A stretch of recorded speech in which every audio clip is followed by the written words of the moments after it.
समस्त ज्योतिषीय एवं धार्मिक विषयों पर समसामयिक जानकारी के लिए gurus of India YouTube channel को सब्सक्राइब करें। नीचे दिए गए बेल आइकन को दबाएं और अपलोड होने वाले हर वीडियोस की तुरंत नोटिफिकेशन पाएं। भीम ये पांडवों में दूसरे पांडव थे और पांडव में जो भीम हैं ये पुत्र हैं वायु देवता के। कुंती को ये जो मंत्र दिया था दुर्वासा ने, उस मंत्र के प्रभाव से उनमें सामर्थ्य थी कि किसी देवता के आवाहन से वो उससे पुत्र का वरदान ले लेती थी। तो पांडु को चूँकि श्राप हो चुका था, इसलिए कुंती से प्रार्थना किया कि पुत्रों को जन्म दो।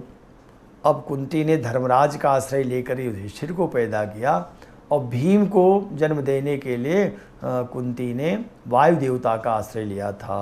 अर्जुन को जन्म देने के लिए इंद्र का आश्रय लिया।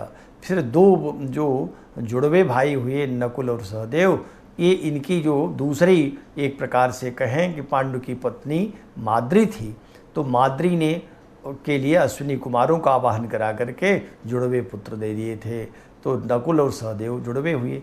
इसमें जो भीम हैं वो अत्यधिक बलवान इसलिए हुए कि इनको छल करके दुर्योधन और शकुनी आदि ने विष पिला दिया था और विष के प्रभाव से मूर्छित हो गए, एक प्रकार से बेहोशी को प्राप्त हो गए।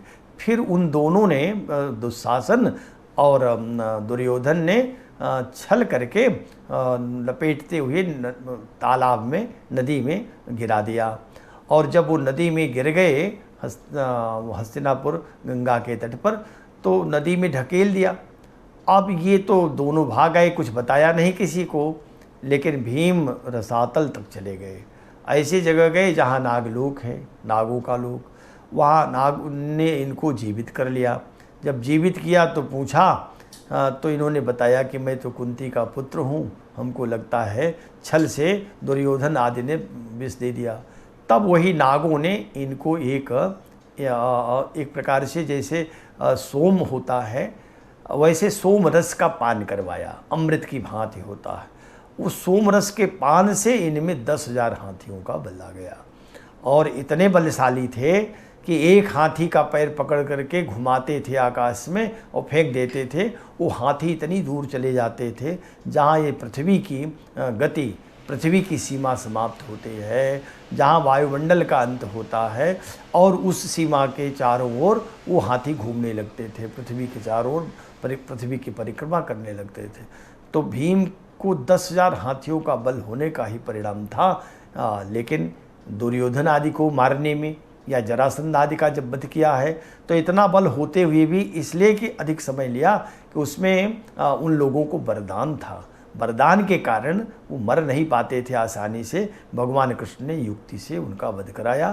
तो भीम को जो परम बल आया 10,000 हाथियों का, वो नागलोक में जाने से और विष का उन लोगों ने हरण किया और इनको सोमरस का पान कराया। वो ऐसे प्रकार का सोम था जिसको पीने से मनुष्य में 10,000 हाथियों का बल आ जाता है। सो भीम को भी आ गया, यही उसकी कहानी है। समस्त ज्योतिषीय एवं धार्मिक विषयों पर समसामयिक जानकारी के लिए gurus of India YouTube channel को सब्सक्राइब करें। नीचे दिए गए बेल आइकन को दबाएं और अपलोड होने वाले हर वीडियोस की तुरंत नोटिफिकेशन पाएं।